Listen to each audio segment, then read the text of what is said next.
A starving peasant woman knocks on the castle door, begging for bread for her children. But what the prince did was, winter had wrapped its icy fingers around the outskirts of the kingdom of Altenburg, each breath a pale mist in the frigid air. Snow lay heavy upon the ground, blanketing the hills and fields in a world of white silence. The skeletal trees stood rigid against a sky the color of slate, and the wind prowled through the village of Kirchfeld with a mournful howl. Annika Baumann stood in the snow outside the stone cottage that had once been her haven. The small house had belonged to her late husband's family for generations, solid and humble, with a sloping roof and a sturdy wooden door she had polished countless times. Now, the door stood ajar, its frame marked by the heavy hand of the law. Her fingers clutched the coarse woolen shawl wrapped tightly around her shoulders, though it did little to ward off the cold. At her side stood her two children, Hannah and Lucas. The little girl, barely 5, pressed her mittened hands to her mother's skirts, her cheeks reddened and raw. Lucas, older by 2 years, stood straight, as if willing himself not to shiver, his thin frame stiff beneath his patched coat. Annika's gaze fixed on the bailiff, a squat man with pockmarked cheeks, who had just finished nailing the final eviction notice to the door. His gloved hands brushed stray flakes of snow from his shoulders as he stepped down from the stoop, his expression impassive. "It is done, Mistress Baumann," he said flatly. "You have until sundown." "There was no debt," Annika whispered, her voice hoarse from sleepless nights. "You know that." The man did not meet her eyes. "Speak to the Baron if you wish to contest it." A bitter laugh rose in her throat but caught before it could escape. "Contest it?" Baron von Brecht had forged the documents himself. The debt was a lie. Another land seized in the Baron's insatiable march across the countryside. Her late husband's careful savings had vanished in a storm of accusations and false records, and there had been no one willing to defend a peasant widow. As the bailiff mounted his horse and rode away, a few villagers peeked from their doorways. None came forward. None would risk the Baron's wrath by helping her now. She understood. Fear was as much a master here as the Baron himself. Annika knelt, her fingers trembling, and gathered the small bundle of belongings tied in a faded cloth. A pair of worn shoes for Lucas, a knitted cap for Hannah, a loaf of bread already going stale, and her mother's silver cross, her only keepsake of a better time. She rose and looked down at her children. "Come," she said softly. "We must go." They trudged away from the house, leaving no footprints in the snow already filling their tracks. By nightfall they had visited the parish twice, their thin voices echoing in the stone nave. The priest, sympathetic but powerless, had given them a small bowl of broth and an apology. The charity cupboard was empty, he had said. The Baron's latest taxes had drained the church's stores. Annika had thanked him, her dignity a fragile shield. Outside, as the darkness thickened, she stood beneath the high bell tower, watching the smoke rise from the richer homes across the valley.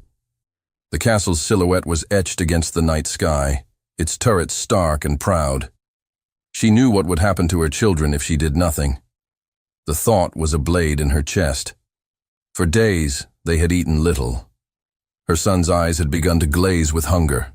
Hannah's steps had faltered in the snow. There was only one choice left. A grand winter ball was to be held that night at Castle Altenburg. The nobility would be gathered, feasting beneath glittering chandeliers. There would be bread in the kitchens, warm and plentiful, and perhaps one man, one woman within those stone walls would find enough pity to grant her children a crust. Her decision made, Annika walked to the vestry and asked the priest's wife for a basin of water. With numb fingers, she washed the dirt from her children's faces and from her own. Then she unwrapped her only remaining woolen gown, a muted forest green, worn but clean, and dressed with care.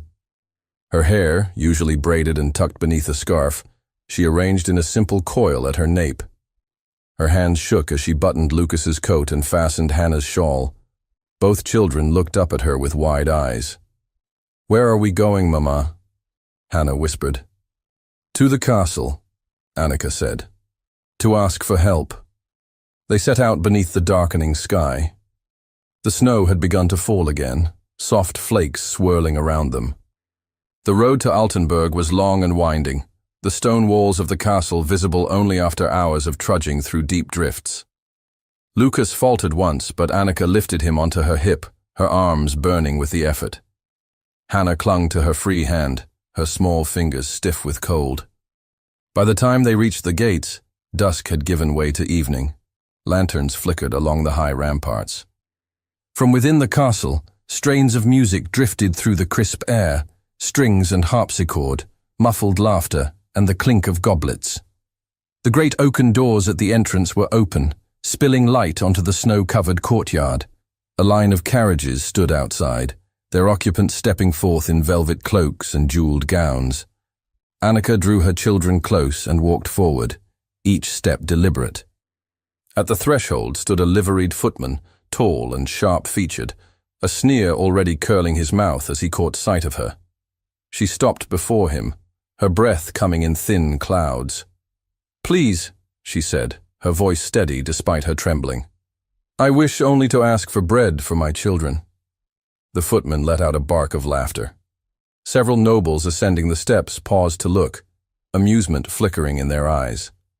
A lady in sapphire silk turned to her companion, whispering behind her fan. "You cannot enter here," the footman said. "Be off." Annika lifted her chin. Her fingers tightened on Hannah's shoulder. "I will not leave until someone hears me. My children are hungry." "Then go to the parish," he said with a mocking bow. "They have no food to give." The footman's smile widened, cruel and knowing. Around them, more guests gathered, their curiosity piqued. The hum of conversation grew louder. Annika's voice rose, raw with desperation. "I beg of you. Bread. Only bread." The nobles laughed openly now. A man in a crimson cloak murmured, "How quaint, a peasant on the palace steps." Another voice chimed in, "Perhaps she hopes to charm her way into the ball." Annika's cheeks burned. She felt Lucas press against her side, felt Hannah's grip tighten. The footman stepped forward, raising his hand as if to push her away. "Be gone, woman, before you shame yourself further." But at that moment, a sudden hush fell over the assembled crowd. The music within faltered. All eyes turned as a figure appeared at the top of the steps. Prince Leopold von Altenburg descended the marble staircase, his tall form clad in deep navy and silver, a crimson sash crossing his chest. His golden hair gleamed beneath the lantern light, his green eyes sharp with curiosity as they fell upon the scene below. He paused, taking in the ragged woman and her children, the sneering footman, the jeering court. "What is this?" he asked, his voice carrying with effortless authority. The footman straightened. "A beggar, Your Highness. She refuses to leave." Prince Leopold's gaze swept over Annika, lingering for a moment on her tear-streaked cheeks, the protective way she held her children. Then his expression hardened. "You will not lay a hand on her," he said, voice low but edged with steel. "Bring them inside." A murmur rippled through the crowd. The footman paled. "But, Your Highness—" "Now." The footman hesitated, then bowed stiffly and turned. Slowly, almost reluctantly, he reached for the door and pushed it wider. Annika, bewildered and frozen, watched the door swing open beneath the glittering gaze of the court. The moment Annika crossed the castle threshold, a wave of warmth washed over her, so sudden it made her breath catch. The air inside smelled of beeswax polish, roasted meats, and something sweet she could not name. For an instant, her body swayed from exhaustion and relief, her legs nearly buckling beneath her. The footman who had sneered at her now led them briskly down a long stone corridor. His mouth was set in a thin line, eyes fixed ahead as if guiding a procession of ghosts. No words were exchanged. The sound of her worn boots on the polished flagstones echoed faintly beneath the distant strains of music drifting from the great hall above. Her children clung to her skirts in silence, their small faces pale beneath the flickering glow of wall sconces. Lucas's lips were blue at the corners, and Hannah's tiny hand trembled in Annika's grasp. They descended a narrow stairway that led to the lower levels. The air grew warmer, tinged with the rich aroma of baking bread and simmering broth. At last, the footman pushed open a heavy door with a grunt, revealing the vast castle kitchens. Inside, light and life swirled together. Copper pots gleamed from ceiling hooks. Massive hearths roared with flames, spit-turners creaked under the weight of roasting game, and the clang of knives rang against wooden boards. Servants moved swiftly through the space, some in crisp aprons, others in faded smocks. The moment Annika entered, the room stilled. Heads turned, conversations halted mid-word. A few murmurs rose, low and disbelieving. "A peasant?" someone whispered. "From the gates," came another voice, sharp with curiosity. The footman cleared his throat and addressed a stout woman standing near one of the hearths. Her hair was iron gray and pinned into a severe bun. Her back was ramrod straight beneath a dark woolen dress and white apron. "Frau Reinhardt," he said with stiff formality. "By the prince's command, the woman and her children are to be given food and a place to rest." Frau Reinhardt's eyes narrowed beneath heavy brows. Her gaze swept over Annika, lingering on her tattered shawl and the thin, hungry faces of her children.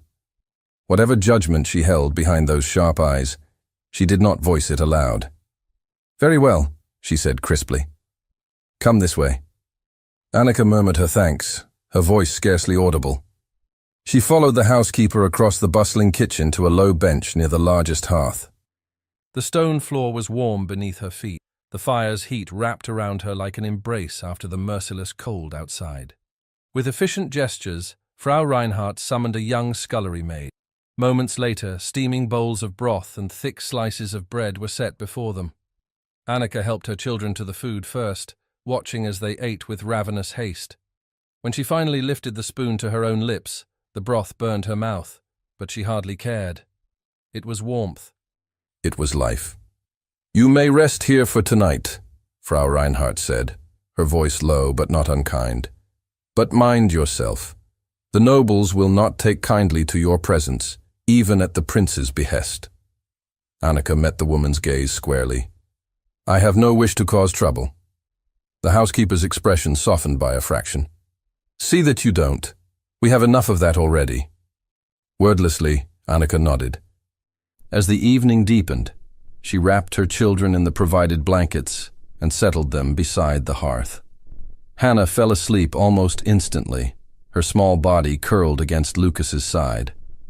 Annika sat with her back against the stone wall, eyes half closed, the warmth finally easing the ache in her bones. Yet her mind remained restless. Gratitude warred with unease. The kindness of the prince was unexpected, but she had no illusions about her welcome here. This was a place of wealth and power, and she had entered it as an unwelcome shadow. When dawn broke, Annika was already awake, her children still sleeping soundly. The kitchen had come alive again, though the bustle was quieter in the early hour. She helped clean the bowls they had used, earning a wary nod from one of the scullery maids. She was folding the last of the blankets when the kitchen door swung open and a familiar figure stepped inside. Prince Leopold. He wore no sash this morning, only a deep green frock coat and dark trousers, his golden hair still damp from some unseen morning ritual. His gaze swept the room, pausing the moment it found her. For a breathless moment, Annika could not move. Her fingers tightened involuntarily around the fabric in her lap. "Good morning," the prince said, addressing the room with calm authority. Several of the kitchen staff bowed or curtsied awkwardly before scurrying back to their tasks. Frau Reinhardt approached with practiced composure. "Your Highness," she said, "is there something you require?" "Merely checking on our guests," he replied. His eyes returned to Annika. "Mistress Baumann." Annika rose slowly, smoothing her skirts with trembling hands. Her heart pounded painfully, each beat echoing in her ears. "Your Highness," she said quietly, her gaze steady. I trust you and your children were well cared for, he asked. Yes, Your Highness. Thank you. More than I can say. A faint smile touched his mouth, though it did not reach his eyes. There was something in his expression, a faint wariness, that unsettled her more than the cold. He stepped closer, lowering his voice. I would hear more of your circumstances, if you are willing. Annika hesitated. Everything in her warned against it. Yet some instinct, perhaps pride, perhaps exhaustion, forced her to answer. My land was taken, she said, by false debt. I had no recourse. And Baron von Brecht? His tone remained casual, but Annika caught the flicker of something sharper beneath the surface. He orchestrated it, she said flatly. For a moment, the prince's expression grew distant, as though calculating some unseen equation. Then he nodded once. You may remain here for now, he said. No harm will come to you. He did not wait for her reply. With a polite nod to Frau Reinhardt, he turned and left the kitchen, his footsteps echoing into the corridor beyond. Annika sank back onto the bench, her pulse racing. Whatever interest the prince had in her situation, she did not trust it. Nobles did not extend kindness without cause, and the more visible she became within these walls, the greater the danger. That evening, after ensuring her children were well fed and settled, Annika made her decision. They would leave. While the castle slept, she gathered their few belongings in silence. Her children stirred but did not wake as she wrapped them in their coats and prepared to slip away. The frost-bitten garden lay cloaked in silver beneath a waxing moon. Ice glittered on the bare branches. The air was bitter and still. She crept along the stone path, her heart hammering with each step toward the outer gate. But before she could reach it, a shadow detached itself from the colonnade. Prince Leopold stood before her, his breath rising in pale plumes. His coat was buttoned high against the cold. His eyes gleamed with unreadable intent. You would leave without a word? He asked softly. Annika drew her children close, her chin lifting. I do not belong here, Your Highness. You are not safe beyond these walls. I am not safe within them, she countered. For a moment, silence stretched between them. Then he spoke, voice low and grave. At least, tell me why you run. Annika hesitated. The truth rose unbidden. My husband was a good man. A farmer. He died in the fever last winter. We had no debts, only our land. Then the Baron came with his false papers. No one would help us. And now, I cannot be the cause of more trouble. The prince's gaze softened, something flickering there she could not name. You are not the cause. You are the victim. She had no words for that. As they stood beneath the frost-laden branches, a figure watched from the colonnade, eyes narrowed beneath a dark hood. Silent as the falling snow, the spy slipped away into the shadows. Later, as Annika returned to the warmth of the kitchen, her thoughts churned. The prince had not stopped her with force, yet she sensed a net tightening around her, unseen and inescapable. Near the scullery door, two kitchen maids whispered together. Their words drifted across the room, clear as glass.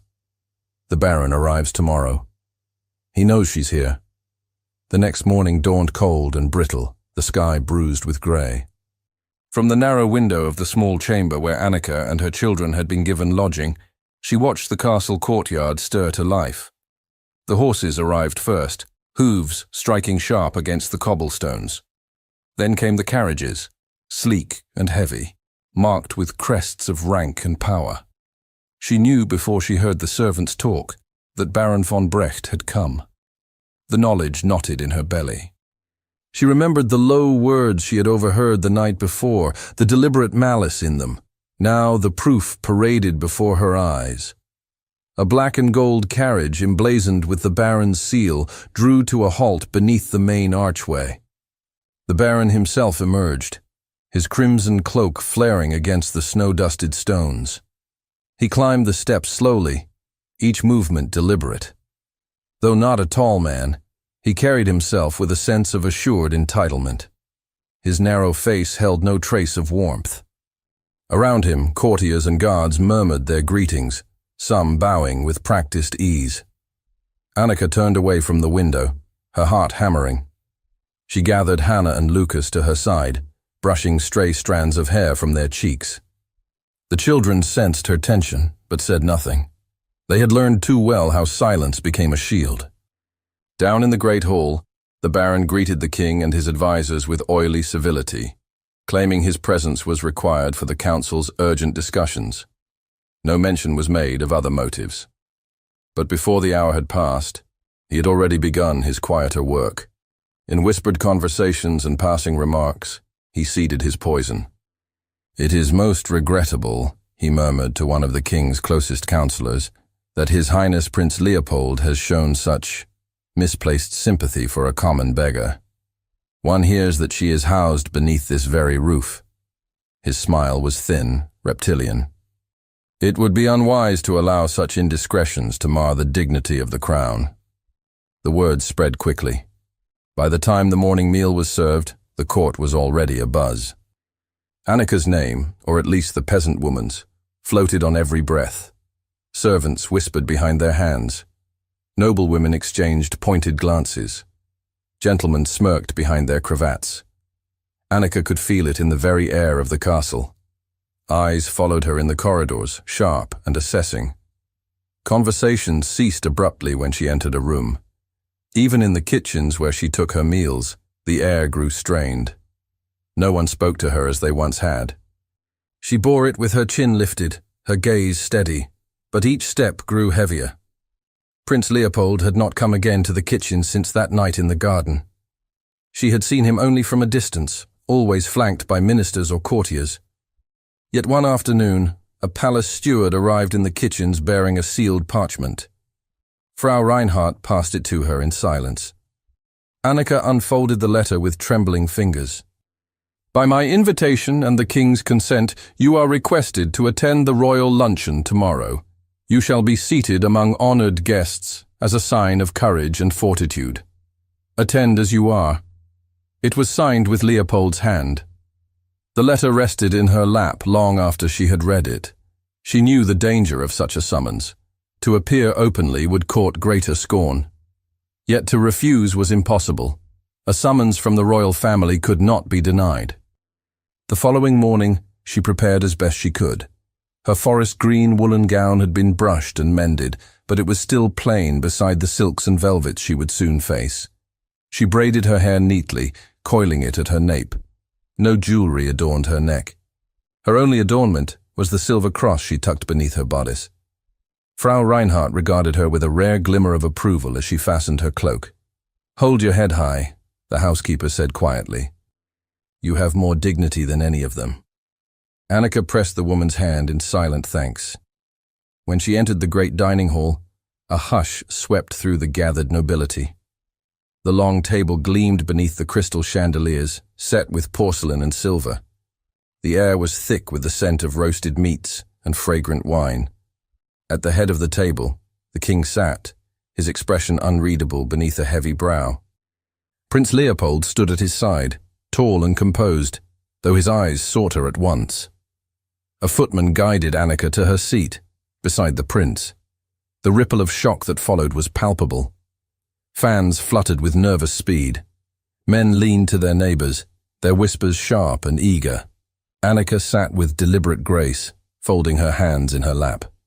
She met no one's gaze, focusing on the steady rise and fall of her breath. When Leopold spoke to her softly of her courage and justice, his voice was gentle yet firm, meant for others to hear. She answered with equal calm, though inside her heart trembled. Throughout the meal, the tension coiled tighter. Each bite of food tasted like ash. The Baron sat several places away, his icy gaze fixed upon her. His smile never reached his eyes. When the luncheon ended, the courtiers surged from the room like restless birds. Annika rose, intending to return to the safety of her chamber, but a cold voice stopped her. "Mistress Baumann." Baron von Brecht stood before her, blocking her path. The corridor was near empty, save for a few lingering servants. She faced him with every ounce of steadiness she possessed. "My lord." The Baron inclined his head mockingly. A remarkable ascent, I must say. From the fields to the prince's table in a matter of days. Such ambition. I have no ambition but to see justice done, she replied. He stepped closer, his voice dropping to a poisonous murmur. Be careful, mistress. The court is not blind. They see the way you ensnare him, but such games end poorly for those without rank or name.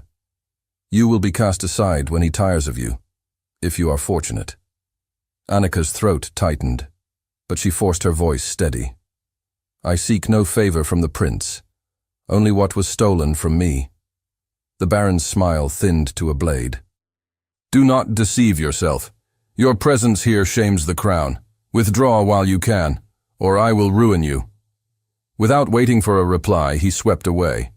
Shaken, Annika pressed a hand to her throat.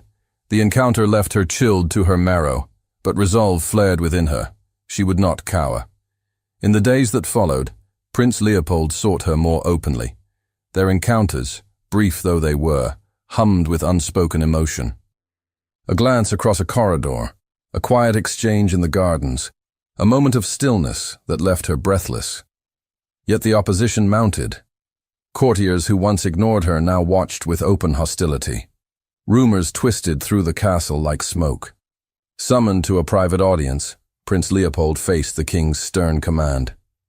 You are a prince of Altenburg, the king warned. Your duty lies with the realm, not with a peasant woman. End this folly, or you will answer for it. Leopold's answer did not reach her ears. But that evening, a formal summons arrived at her chamber, delivered by the royal steward. By the king's command, she was to leave the castle within the hour. Annika received the notice in silence. She folded it carefully, then turned to her children. Lucas and Hannah clung to her as she packed their few belongings. Her hands were steady, her heart a stone. She would not beg. She would not plead. As she tied the bundle of clothing and lifted her shawl, a sharp knock sounded at the door. A palace page entered, breathless. Prince Leopold requests your immediate presence in the royal council chamber. Annika stood frozen, one hand still wrapped around the rough bundle of her meager belongings. The page's urgent words echoed in the cold, dim chamber. Prince Leopold requests your immediate presence in the royal council chamber. The boy's face was pale with nerves. His gaze flicked to the small bundle in her arms, to the children huddled on the narrow bed, and back again. Annika's heart beat wildly, too fast to be contained. What awaited her there? Her first instinct was to refuse, to protect herself and her children from further humiliation. Yet the command came from the prince himself, and after all that had unfolded, how could she turn away now?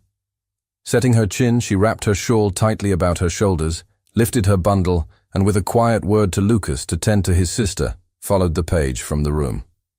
They moved swiftly through the winding corridors. The page said nothing more, his pace brisk. Each step echoed against the stone walls, the weight of unseen gazes pressing upon her like a living thing. Whispers followed her passage, curious, scornful, disbelieving. The air grew colder as they neared the council wing. Annika's grip tightened around her bundle. Her breath caught when they reached the great carved doors of the Grand Council chamber, their panels etched with the royal crest of Altenburg. 2 guards stood before them, somber and straight-backed. At a nod from the page, one pulled the massive door open with a low groan.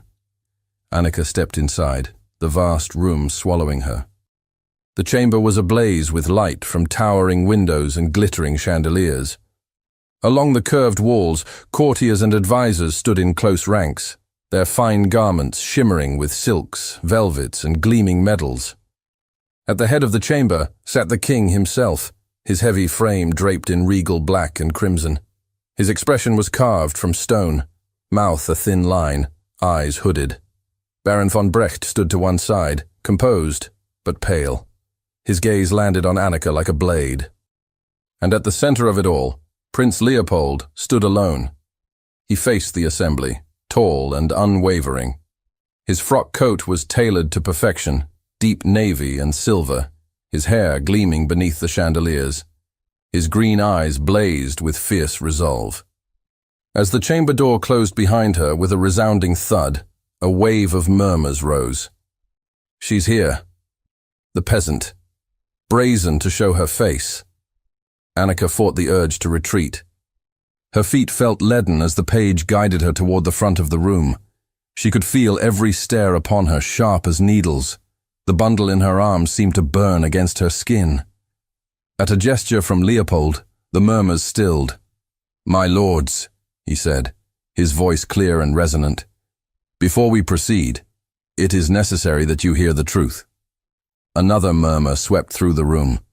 The king's frown deepened, but he made no move to interrupt. Leopold lifted a stack of documents from the table before him. "These," he continued, "are records obtained from the magistrate's archives, alongside evidence gathered from the accounts of Baron von Brecht's estate." Baron von Brecht stiffened, a muscle twitching in his jaw. Leopold's voice sharpened. "They reveal a deliberate pattern of forged debts and falsified land claims, all designed to dispossess vulnerable families, including that of Mistress Annika Baumann." Gasps rippled through the court. Some advisers exchanged uneasy glances. The baron's lips thinned to a pale line. "A prince accuses without proof?" von Brecht sneered. "I accuse with proof," Leopold countered coldly. He held up a parchment. "Here is a deed to the Baumann farm, bearing a false signature and an altered debt ledger. The original document, recovered from the late magistrate's personal effects, shows no such debt existed." A stunned silence fell. Even the king's impassive mask cracked faintly at the edges. Leopold's gaze swept the room. "This is not the act of a just nobleman. It is theft, committed under the shield of title and wealth."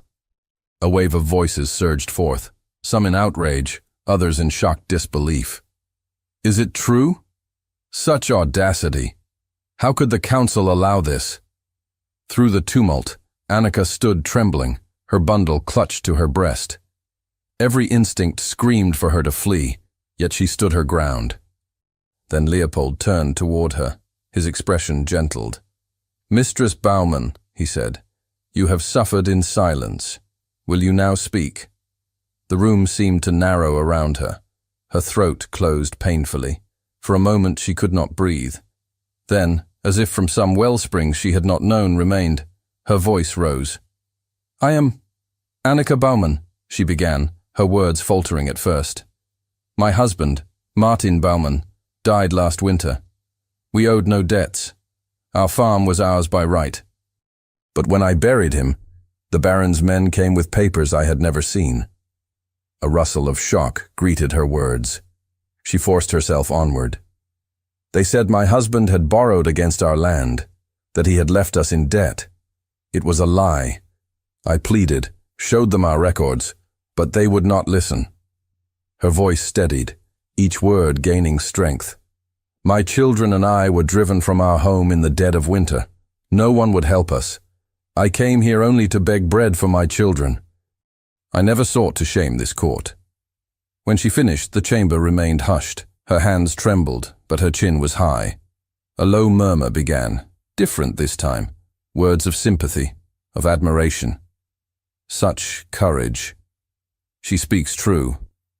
Even among the nobility, heads began to turn. The tide was shifting. Leopold faced the court once more, his voice unwavering. "You have heard her. You have seen the evidence.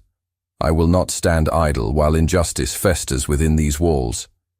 His gaze lifted to the king.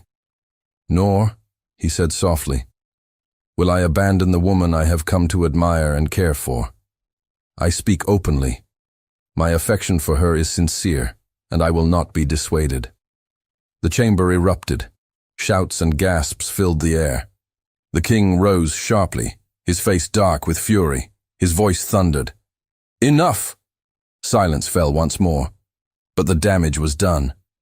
The whispered support was no longer whispers alone. The king's gaze raked the room. He could see it, the shifting loyalties, the questioning eyes. Reluctantly, his voice rang out. Baron von Brecht will face full inquiry. Until such time, Mistress Baumann shall remain under the prince's protection." The baron's face drained of color. He bowed stiffly, lips pressed into a thin line. Annika swayed faintly, her heart thundering. She scarcely heard the formal dismissal as the council broke apart. Later, the sun had sunk low, and the castle stood hushed beneath a pale sky.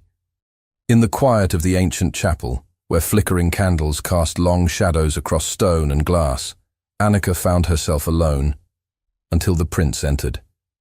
She turned at the soft footfall, her breath catching. "You should not be here," she whispered. "And yet I am," he said. For a moment, neither moved. Then he crossed the space between them, his voice low. "I cannot deny what I feel for you, Annika. Whatever comes, I will face it.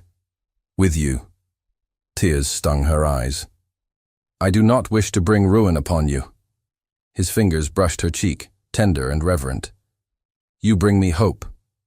In that fragile, stolen moment, the last of their barriers fell. Their lips met, hesitant at first, then deepened by the certainty of what lay between them. When they parted, his forehead rested gently against hers. "Together," he murmured. "Together," she breathed. As they stood entwined beneath the ancient vaulted ceiling, a soft knock echoed through the chapel. A messenger entered, bowing low. "A sealed letter for His Highness. The king demands your presence, at once." The letter's seal bore the king's crest in heavy red wax. The messenger stood with eyes lowered, as if wary of interrupting the tender moment that had just passed. Leopold accepted the letter, the wax warm beneath his fingers. He broke the seal in one swift motion, his eyes scanning the sharp, imperious script. His jaw tightened. Without a word, he looked to Annika, still luminous with the fragile glow of their shared confession. "I must go to him now," he said quietly. She nodded, her breath caught somewhere between fear and understanding. "Go." Their hands parted reluctantly. Leopold strode from the chapel, his heart pounding with an urgency not born of fear, but of resolve. The king awaited him in the council chamber, now emptied of courtiers, but no less oppressive. The great room seemed colder than before, as if the stone walls themselves bristled with disapproval. The king sat alone at the high table, his heavy crown set aside on a nearby cushion, a goblet of wine untouched at his elbow. Leopold approached and bowed with crisp formality. "Your Majesty." The king's gaze was hard as flint. "You have brought this court to the brink of scandal."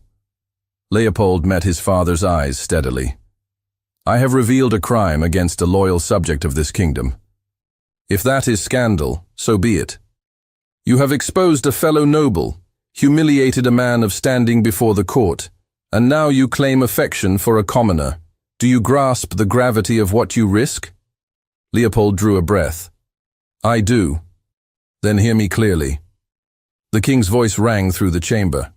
"You will cease this madness. You will end your association with the woman at once, or you will be stripped of your position, your inheritance, and your claim to the succession."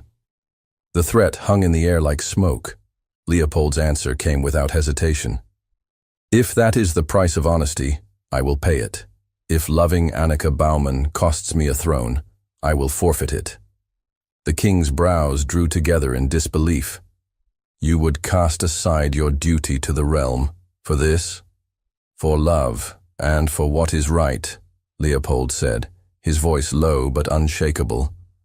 "I will not marry for convenience. I will not take a wife chosen by politics when my heart belongs elsewhere." The king's hand closed around the stem of his goblet, knuckles whitening. For a moment, silence stretched thick between them. Then the door opened quietly, and the royal steward entered, bowing deeply. "Sire," he murmured, "I beg pardon, but there is news." The king waved him forward. The steward's voice remained soft, but the words carried. "There is growing unrest among the people. Word of the prince's defense of the peasant woman has spread beyond the castle. The city's merchants, guildsmen, and several members of the lower council have voiced support for His Highness. The king's face darkened. The steward continued. In addition, certain progressive members of the court have made their sympathies known. There is considerable pressure mounting. Leopold watched his father closely. Beneath the king's fury, calculation stirred. He was a ruler first, and rulers did not ignore the currents of their realm. At last, the king leaned back in his chair. His voice, when it came, was cool and grudging. So be it. I will not court open rebellion over this matter. If you must have the woman, so be it. Leopold held himself still, waiting. But understand this, the king went on, steel beneath the words. There will be no royal parade, no grand ceremony. The union will be modest and private. I will not have the crown's dignity paraded through the streets. A slow breath left Leopold's lungs. I accept your terms. The king's eyes narrowed. She will be princess consort in name, but do not expect easy acceptance. You have chosen your path, my son. You must walk it. I will, Leopold said simply. Dismissed, he bowed and left the chamber, the heavy door closing behind him with a muted thud. When he reached the small chamber where Annika waited, she rose at once, searching his face. It is done, he told her. We have their consent, grudging though it is. Tears shimmered in her eyes, her hands pressed to her mouth. I never wished to cause you this. You caused me nothing but joy, he said softly. He reached for her hands, drawing them gently to his chest. We will marry, and none shall gainsay it. The days that followed passed in a strange golden haze. Preparations were made swiftly, quietly. The ancient chapel within Castle Altenburg was chosen for the ceremony, a place of solemn beauty untouched by the splendor of the grand cathedral. Annika moved through those days with a heart both soaring and trembling. The castle seamstress brought her a simple gown of ivory silk, its lines unadorned but graceful.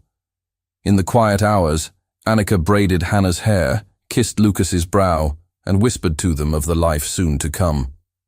When the day arrived, spring had begun to touch the land. The snow lingered in shaded corners, but the air smelled of thawing earth and distant blossoms. The chapel glowed with candlelight. Along the narrow pews stood those who had remained loyal and kind. Frau Reinhardt, several sympathetic courtiers, a handful of merchants and townsfolk granted leave to attend. The king did not appear, but his absence was no surprise. At the front of the chapel stood Leopold, his gaze fixed upon the door. When Annika entered, her children at her side, a hush fell. She moved with quiet grace, her children walking proudly with her. Hannah carried a small posy of snowdrops, Lucas holding her hand with solemn strength. Leopold's breath caught. In that moment, nothing else existed. They met before the altar. The priest's voice rose, weaving words of union and vow. When the time came, Leopold took Annika's hands in his eyes never leaving hers. With this ring, he said, sliding the simple gold band onto her finger, I bind my heart to yours, now and always. Tears slipped down Annika's cheeks. And with this ring, she whispered, placing its twin upon his finger, I give you all that I am, freely and without fear. When they were pronounced husband and wife, the chapel rang with quiet joy. Hannah clapped her small hands. Lucas stood tall with pride. Afterward, beneath the soft grey sky, they walked together through the castle gardens. The last of the snow melted beneath their feet, the earth awakening to spring. Annika, now princess consort, walked arm in arm with Leopold.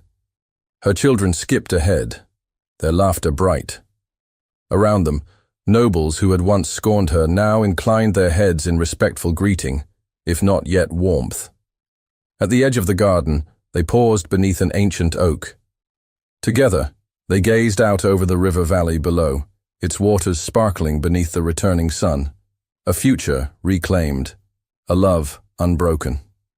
Thank you so much for listening to this story all the way to the end. We hope it moved you as much as it moved us while telling it. We'd love to hear your thoughts. What did you think of the story? Leave us a comment telling us where you're listening from and what you liked the most.